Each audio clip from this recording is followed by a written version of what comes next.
Stocks multi beggars हो सकते हैं, वो शॉर्ट टाइम में आपके पैसे को मल्टीपल टाइम्स बढ़ा सकते हैं। लेकिन आपकी स्क्रीन पर जो म्यूचुअल फंड्स हैं, क्या हम उन्हें मल्टी बैगर फंड्स कह सकते हैं? अगर आपने इनमें से किसी भी फंड में 1 लाख रुपए इन्वेस्ट किए होते तो आपका पैसा at least 3 times and maximum up to 5 times grow हो जाता।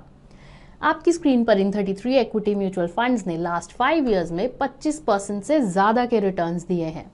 वहीं क्वांट स्मॉल कैप फंड ने हाईएस्ट 39% के रिटर्न्स डिलीवर किए हैं। एंड ऑब्वियसली आप में से ज्यादातर लोग इन फंड्स की ओर अट्रैक्ट हो सकते हैं, बट हो सकता है कि ये आपके लिए सही फंड्स ना हो।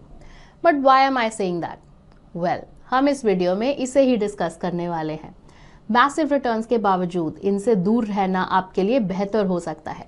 तो आइए समझते हैं कि इन मल्टी बैगर फंड्स में किसे इन्वेस्ट करना चाहिए और किसे नहीं।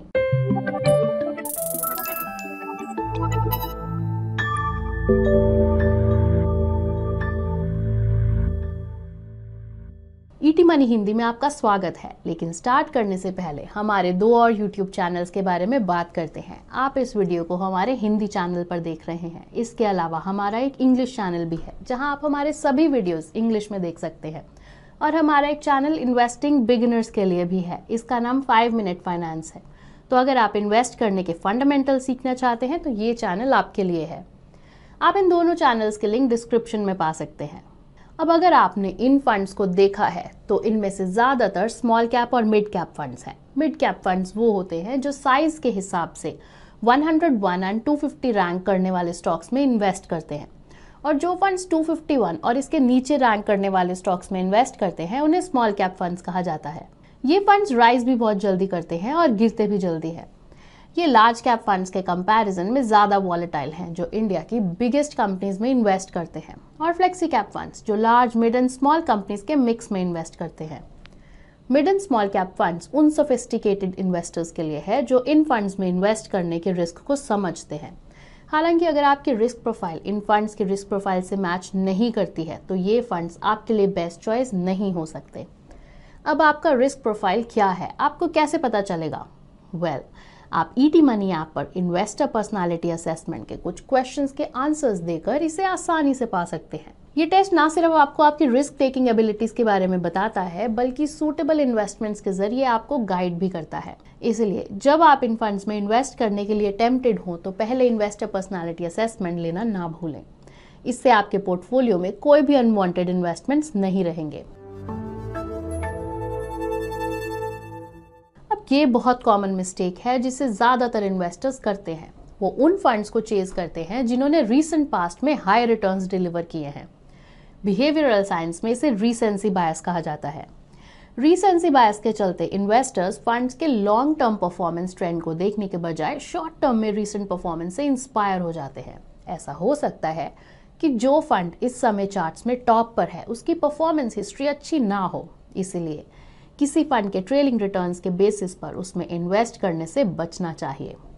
यूजुअली हम जो रिटर्न्स देखते हैं वो ट्रेलिंग रिटर्न्स होते हैं। ट्रेलिंग रिटर्न्स 2 पर्टिकुलर डेट्स के बीच किसी फंड का रिटर्न है। इसे पॉइंट टू पॉइंट रिटर्न भी कहा जाता है, बट ये आपको फंड की ओवरऑल पिक्चर नहीं देते। अब हमारी लिस्ट की बात करें तो इन फंड्स ने 2 डेट्स यानी 8 फरवरी 2019 और 8 फरवरी 2023 के बीच 25% से ज्यादा रिटर्न्स दिए हैं। अगर आपने इन 2 पर्टिकुलर डेट से 1 महीने, 2 महीने या 6 महीने पहले या बाद में इन्वेस्ट किया होता तो आपके रिटर्न्स काफ़ी अलग हो सकते थे। इसीलिए आप कब इन्वेस्ट कर रहे हैं और कब विड्रॉ कर रहे हैं, इसके बेसिस पर आपका ट्रेलिंग रिटर्न सिग्निफिकेंटली चेंज हो सकता है। ऐसा इक्विटी मार्केट्स के नेचर के कारण है। जैसे जैसे मार्केट्स ऊपर नीचे होते रहते हैं, ऐसी पॉसिबिलिटी है कि आप रैली के दौरान एंटर कर रहे हो और फिर करेक्शन के दौरान एग्जिट या इसका ऑपोजिट भी हो सकता है। अब डिफरेंट टाइम पीरियड्स के बीच रिटर्न में कितना बड़ा डिफरेंस हो सकता है, आप ये जानने के लिए अपनी स्क्रीन पर एक नजर डालें। ये 33 फंड्स के एनुअल रिटर्न्स हैं। आप आसानी से रिटर्न्स के बीच एक बड़ा डिफरेंस देख सकते हैं। सो फंड्स चूज करने का ट्रेलिंग रिटर्न्स राइट क्राइटेरिया नहीं है।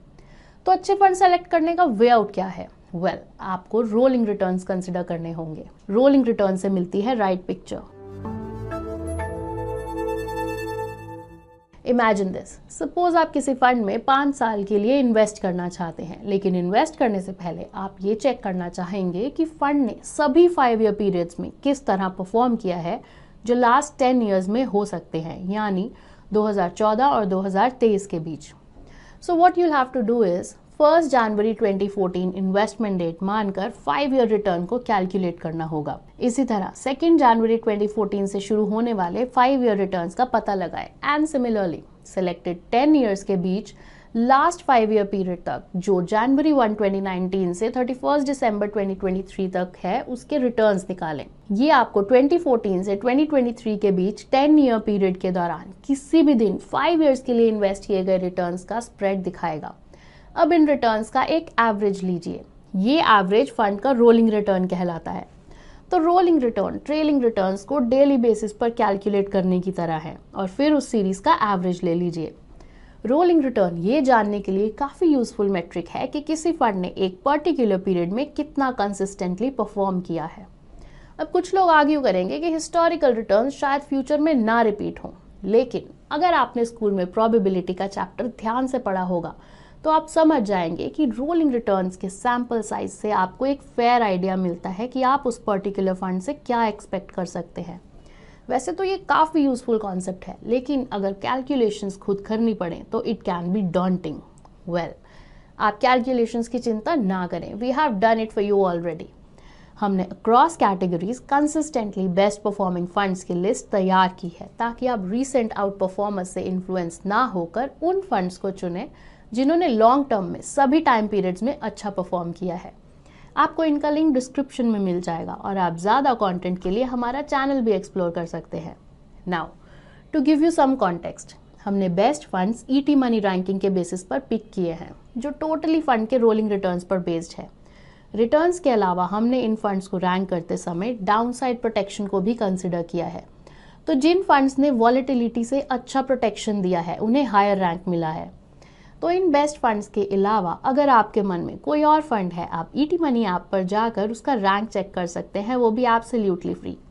This brings us to the end of the video. हमें उम्मीद है by now you have learned कि टॉप परफॉर्मर्स हमेशा टॉप पर नहीं रहते, बदलते रहते हैं और आपको अच्छे कंसिस्टेंटली परफॉर्म करने वाले फंड्स में इन्वेस्ट करना चाहिए जो आपको वॉलेटिलिटी से भी बचा सके। And do not forget to invest as per your risk profile. जाने से पहले don't forget to like and subscribe to our channel. हम जल्द ही एक और इंटरेस्टिंग वीडियो के साथ आपको मिलेंगे। Mutual fund investments are subject to market risks. Read all scheme related documents carefully.